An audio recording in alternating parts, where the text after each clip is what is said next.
Vamos orar? Pai, a gente agradece por essa linda tarde na Tua presença, esse tempo que a gente está aqui, podendo falar contigo e conversar um com o outro, construir coisas relacionadas ao reino de Deus. A gente ora e agradece também por cada um que está aqui vendo a gente, por cada família que está aqui vendo a gente pede a Tua graça, o Teu favor, o Teu cuidado, e a gente faz isso, orando em nome de Jesus, amém. Amém. Amém. E aí, Wesley Vasconcelos, você tá bem, cara? Tô bem, graças a Deus. Tá feliz? Tô feliz, graças a Deus. Esteja bom. Ele tá feliz. É. Mas é bom. Não pode ficar triste na frente da câmera. Ainda mais no mundo de redes sociais. Não pode. Mas, cara, me fala um pouco de você, de sua família, quem é você? Quem é o Wesley Vasconcelos? Para o Wesley Vasconcelos é um cara de 25 anos, morou a vida inteira no Rio de Janeiro, vim de um lugar simples, né, da família também, cresceu.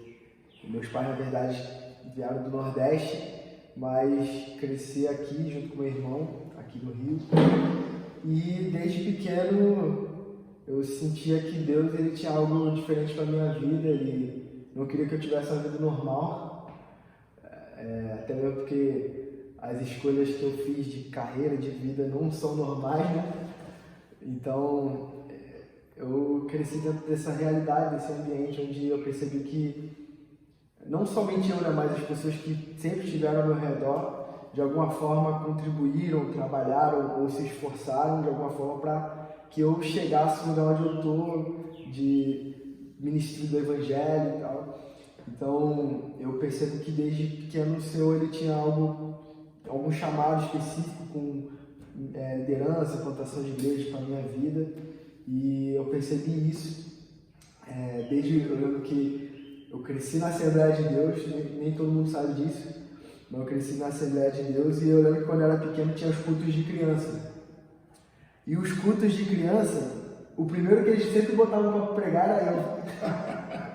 É que nem o Cristiano era o pastorzinho da época. Então, tipo assim, eu tentava fugir, mas eu falei, né, que Deus ele não faz nada por força e violência. Comigo teve um pouquinho de força. Desde pequenininho, velho, tu vai. Então, desde pequeno assim, eu meio que fui, de alguma forma, lapidado para ser quem eu sou, o que eu faço hoje.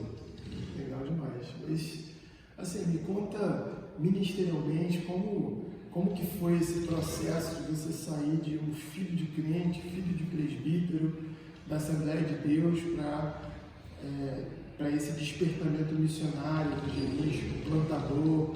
Como é que foi esse processo? Quem foram as suas influências? Como é que foi esse passo a passo?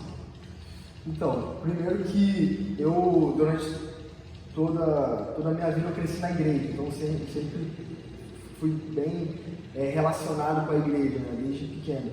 Mas teve um dia que foi mais ou menos meus 15 anos de idade, que foi o tempo que eu percebi que eu precisava realmente conhecer Deus. Até aquela idade eu ouvia falar sobre Deus, eu tinha pais cristãos, eu tinha um relacionamento com a igreja, mas ainda não havia tido um impacto e ainda não havia tido um encontro real e pessoal com Deus.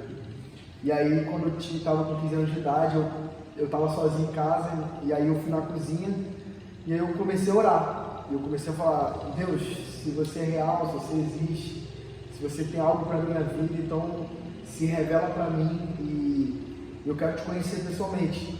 E aí naquele dia, foi o dia que eu tive um encontro pessoal com Deus, que eu senti a presença de Deus de uma forma diferente, que eu nunca havia sentido antes. Aquele foi o dia onde eu percebi que eu realmente tive uma visitação do Espírito Santo e eu tive realmente um impacto com a presença de Deus.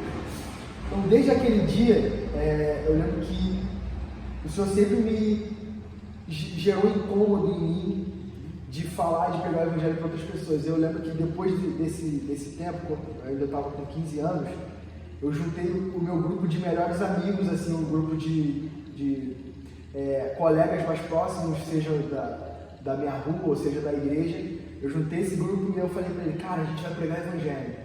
E aí eles ficavam assim, não, mas como que a gente vai fazer isso? Aí eu lembro que eu criei um projeto e tal, e aí 15 anos. com 15 anos, e aí a gente foi pra praça e a gente começou no piscão. E aí a gente começou a gente arrumou uma caixinha de som, os meninos arrumaram o violão, e a gente foi pro meio da praça e a gente começou a cantar alguns louvores lá. E aí, nessa mesma praça, tipo, depois dos louvores, eu peguei o microfone e comecei a pregar. E aí eu lembro que nesse dia, 3 pessoas aleatórias, completamente aleatórias, que estavam só passando ali, vieram e pararam. Pararam e começaram a escutar a gente. E comecei a pregar e tal. E naquele dia, aquelas 3 pessoas aceitaram Jesus e entregaram a vida delas para Jesus. Toda a galera com a mesma idade, 15, 16, 17. Então, as pessoas que chegaram, na verdade, eram mais velhas. Não, da tua galera. Da minha galera, sim. Da minha galera, tudo nova, tudo na mesma idade. E aí, chegou, acho que foi uma mulher e 2 homens. Mais velhos, assim, deviam ter uns 30 anos por aí. E aí, naquele dia, eles aceitaram Jesus e tal. Aí eu gostei daquilo. E aí eu falei, cara, eu acho que eu amei isso aqui. É isso. E aí, com o passar do tempo, né, tipo, o Espírito Santo foi reafirmando em mim e trazendo, né, mais clareza sobre o meu propósito, sobre o meu ministério, sobre o meu chamado.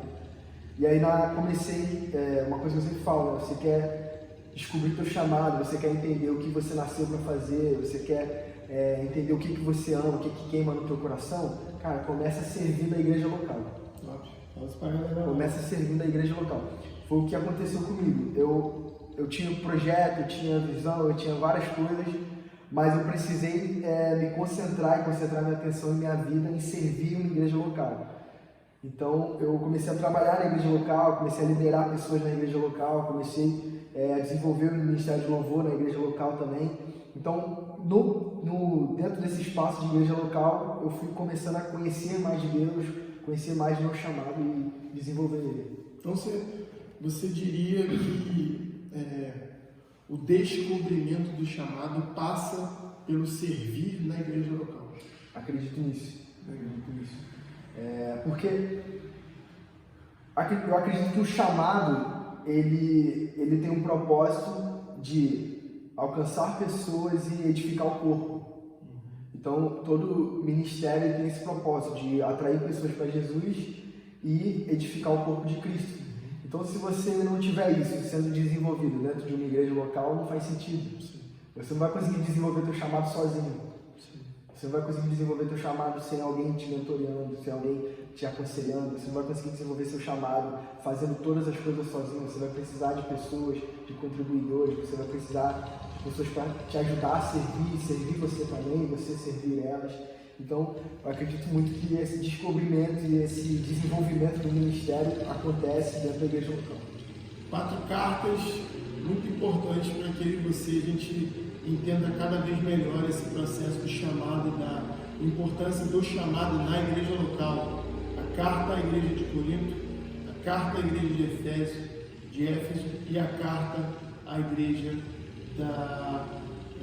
aos Gálatas, a carta aos Gálatas. A última carta, a 4ª carta, a carta aos Hebreus. Se você ler essas 4 cartas, você vai ter, com certeza, uma dimensão muito grande da importância do chamado na igreja local e da igreja local despertando e desenvolvendo pessoas chamadas. Essas 4 cartas vão te ajudar bastante. Cara, você viveu algumas experiências missionárias, você foi com o pessoal do Livros lá para o Sertão, você foi Guilherme Batista lá no interior do Sergipe. Me conta aí, o que te impactou, como é que você viu essas diferenças da galera do Livros, da galera do Minha Missão, como é que foi para você? Bom, primeiro eu sempre tive, né, cara, o interesse de conhecer essas comunidades mais carentes, né, do Brasil, que são o interiorzão do Nordeste. Então, minha primeira viagem missionária para fora do Rio foi pro Piauí, né, que foi no Impacto Sertão Livres lá. E, assim, para mim foi aquela experiência que foi o divisor de águas, porque quando eu estava no campo ali servindo, para mim foi impactante de uma forma que eu descobri que eu amava aquilo, entendeu? Cara, eu amo isso aqui, eu amo pregar o evangelho, eu amo visitar pessoas, eu amo ensinar, eu amo fazer conexões, eu amo... Porque às vezes a gente acha que na viagem missionária a gente vai só para abençoar outros, mas na verdade numa viagem missionária você sai abençoado também. Então assim, você acha que você vai lá para derramar algo para outras pessoas, mas você também bebe. Sim. Você também se alimenta de coisas, você também sai de lá recebendo muita coisa. E foi isso que aconteceu, né? Quando eu fui para essa viagem, eu gerei muitas conexões, tive muitas experiências que me marcaram, né? Experiências de milagre. E para mim isso foi o mais relevante, assim, porque quando eu estava no campo missionário, principalmente no Nordeste ali, eu percebi, cara, a nossa vida, ela precisa fazer sentido. E assim, eu não consigo encontrar sentido em construir uma vida inteira para mim mesmo. Construir uma história que eu seja o centro das coisas, que eu construir coisas para o meu futuro que está relacionado, ligado somente a mim, às minhas vontades egoístas. E então eu pensei, cara, quando eu estou aqui servindo, quando eu estou aqui pregando o evangelho, vendo famílias sendo transformadas, vendo pessoas sendo alcançadas, quando eu estou aqui contribuindo com alguma obra social, eu percebo que a vida ela vale a pena quando você serve pessoas. A vida vale a pena quando você vive em prol de outras pessoas. Então, para mim foi marcante essa experiência, né, da viagem para o sertão e conhecer essa realidade que é muito diferente da nossa aqui no Rio de Janeiro e nessas grandes metrópoles. Então, você percebe, né, que, cara, seus horizontes são expandidos. Você percebe, cara, existe muito mundo além disso aqui. Muito mundo além disso aqui. Falar em muito mundo, me conta um pouco da experiência que você teve ano passado na Europa e o que te impactou. Essa expressão muito mundo me ligou com a próxima. Assim, diz assim, o que foi o ponto da virada, quais foram os pontos chaves, o que te emocionou mais? Cara, então, o ponto da virada para mim é que, assim, como foi a minha primeira viagem para um país novo, para um outro país, na verdade, foi a minha primeira viagem de uma experiência internacional, então, assim, é uma cultura completamente diferente, uma língua completamente diferente, um povo com uma característica completamente diferente, com uma educação, com uma realidade completamente diferente, divergente da nossa. Então, assim, para mim foi meio impactante nesse sentido, porque eu entendi, cara, antes o meu mundo era o Brasil. Eu conhecia o Brasil, eu conhecia a cultura brasileira, eu conhecia as pessoas, eu conhecia, mesmo, embora então antes dessa viagem para Inglaterra, para Portugal, eu já tinha ido para vários estados do Brasil.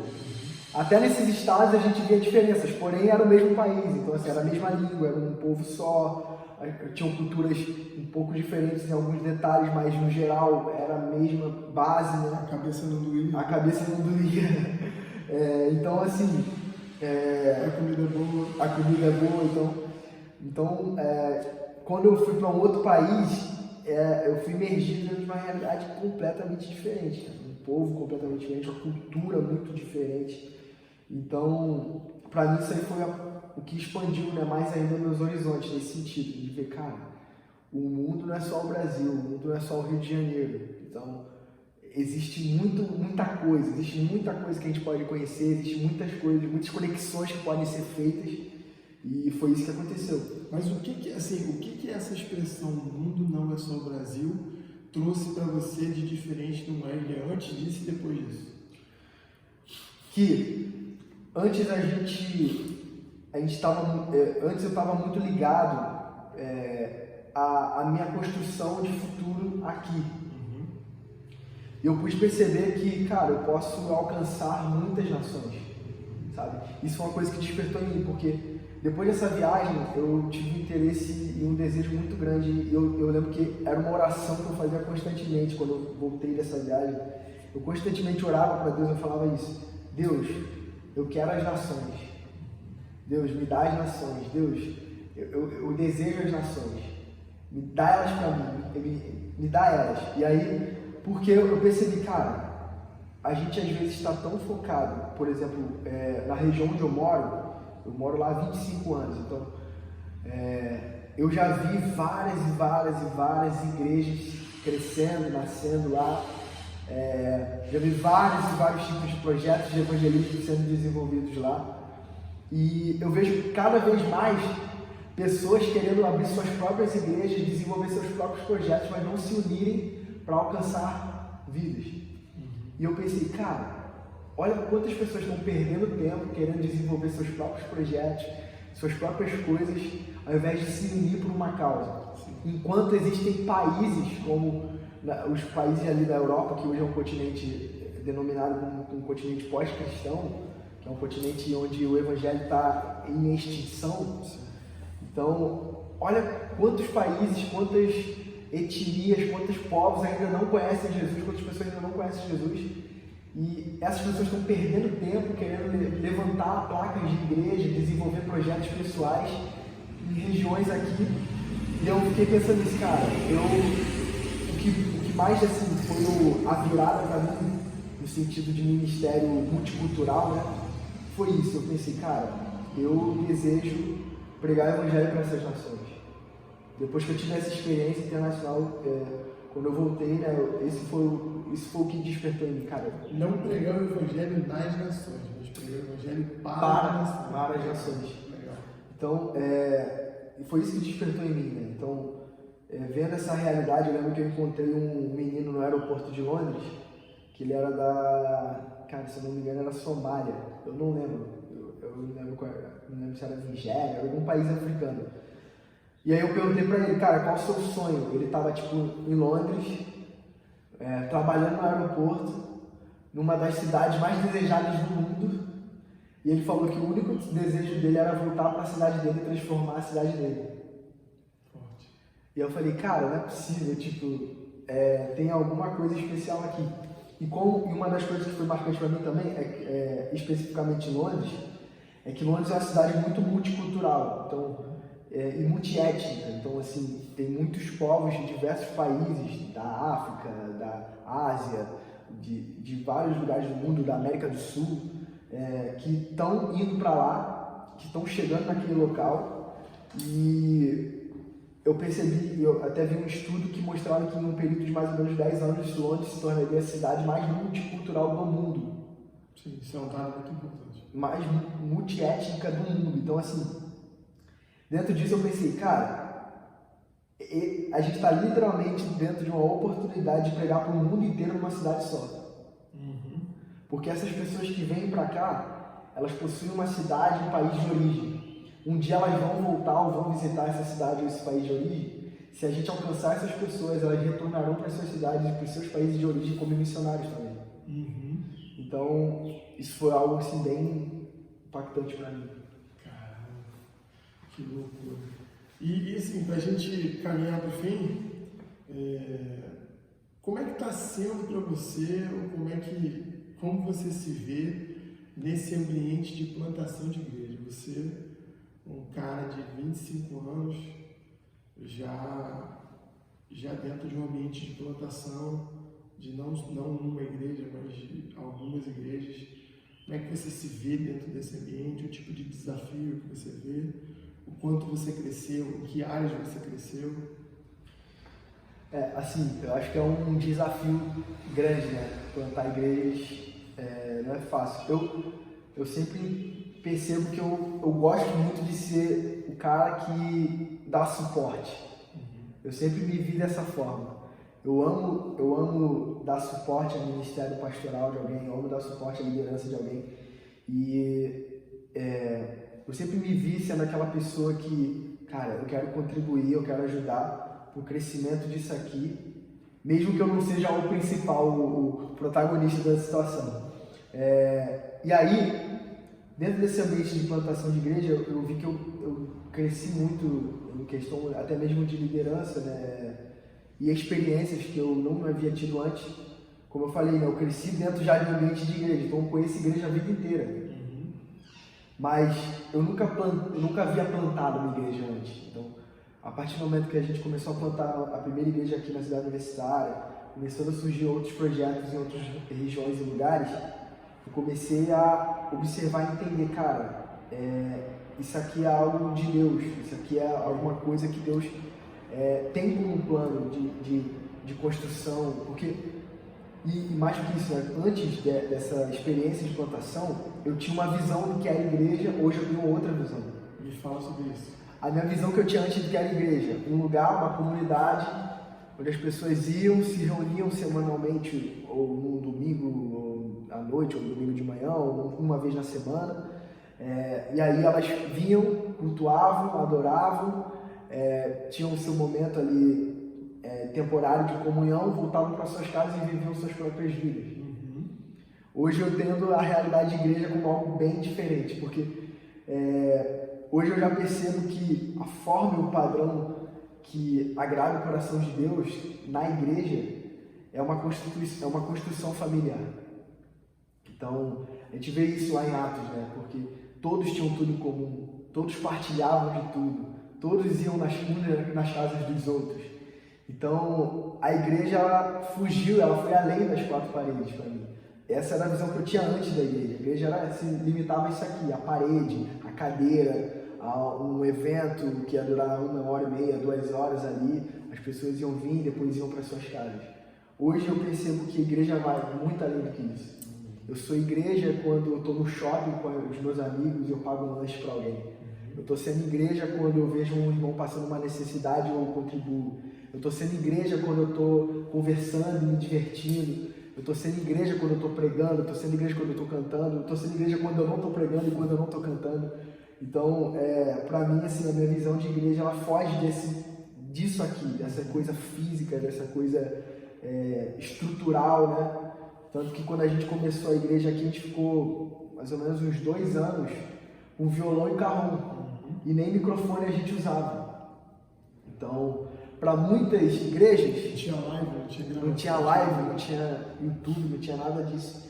Então, para muitas igrejas, isso é loucura. Não tem um microfone, não serve. Não tem uma caixa de som para ligar o violão, não serve. Então, eu vi que Deus, ele tratou a gente de uma forma especial, de forma diferente para mostrar pra gente. Não tem gente que cancela o culto. Não tem gente que cancela o culto, né? A gente teve a experiência já de vir pro culto sozinho, só ter a gente e tocar o barco mesmo assim, fazer o culto entre a gente. Então, assim, a igreja, eu percebi que é isso, cara. A igreja, essa foi esse divisor, né, que me fez entender a diferença entre o que era a igreja antes e o que era a igreja agora. Legal. Cara, me fala não só o teólogo, mas o reformador, o cristão, a referência que você tem que mais te impactou assim, na vida, desde novo até hoje. Cara, assim, com a característica que eu tenho e com o estilo de ministério que eu sou apaixonado, né? O cristão que mais me impactou, cara, foi o Billy Graham. Por vários motivos, mas principalmente porque aquele cara, a mensagem dele era muito simples. A mensagem dele era: Jesus veio ao mundo para salvar os pecadores. E era a mensagem dele.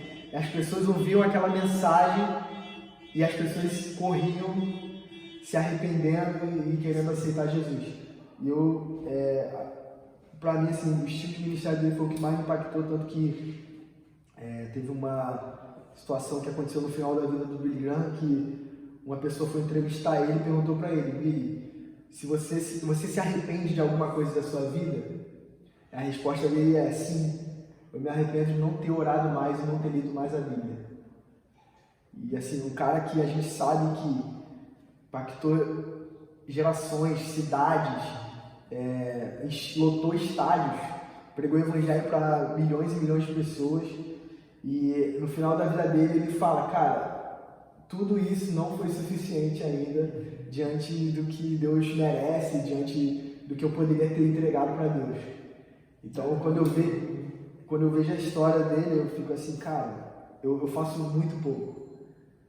E assim, nunca vai ser suficiente para recompensar a Deus. A gente não pode fazer nada, não tem nada que a gente faça. A gente pode passar um ano inteiro de oração, lendo a Bíblia 5 vezes no ano, não importa, qualquer coisa que a gente faça não vai recompensar a Deus por tudo que Ele fez por nós. Então, às vezes, quando eu olho para a história dele, me constrange nesse sentido de entender, cara, eu preciso ser um cristão melhor, preciso me dedicar melhor a Deus, preciso ter mais tempo de leitura bíblica, preciso ter mais tempo de oração, preciso pregar mais o Evangelho e preciso descomplicar o Evangelho, porque a mensagem dele era simples, a mensagem dele era Jesus, Jesus era o centro da mensagem. Verdade.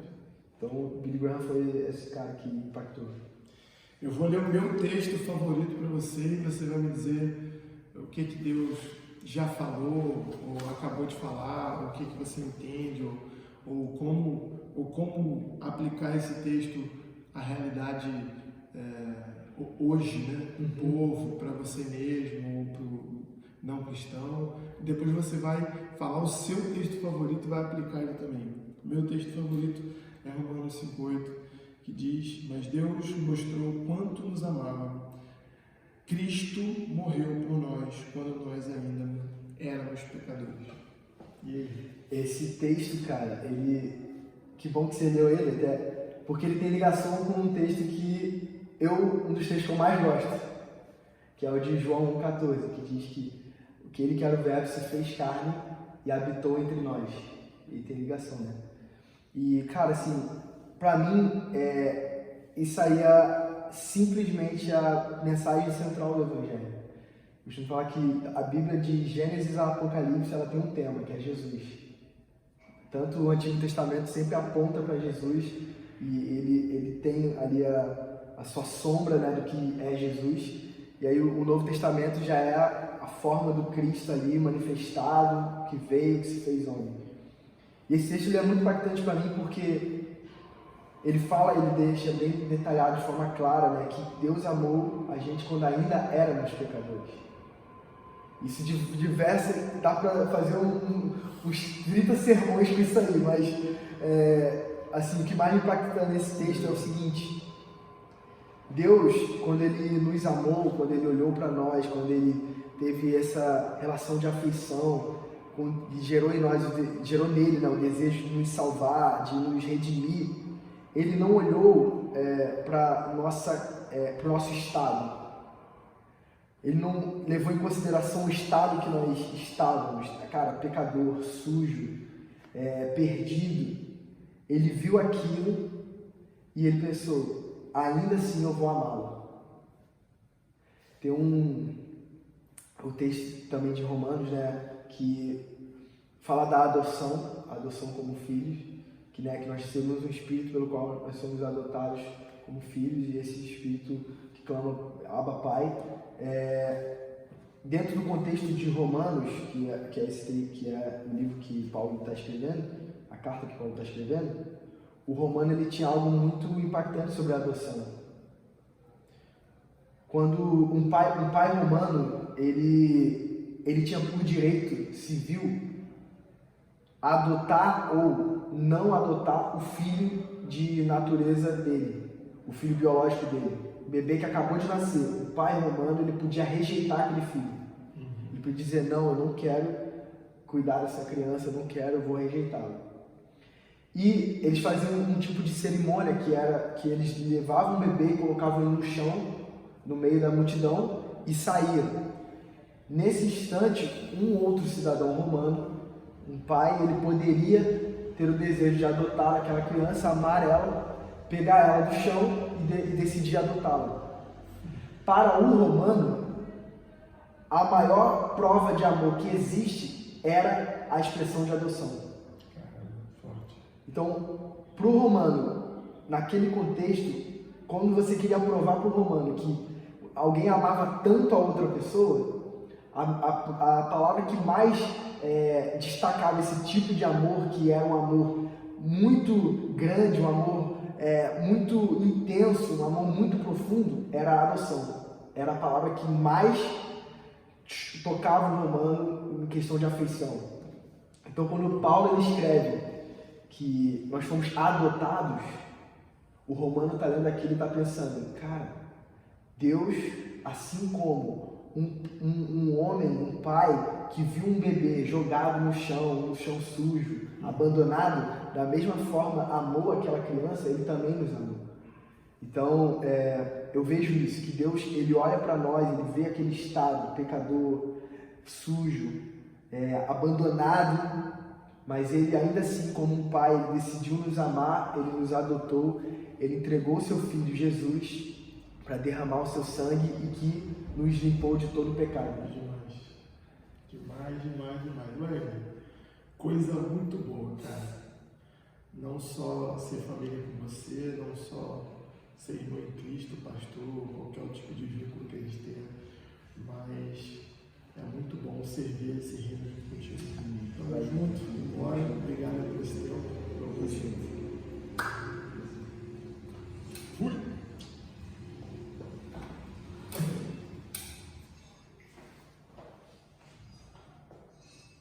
Cara, meia hora, mano.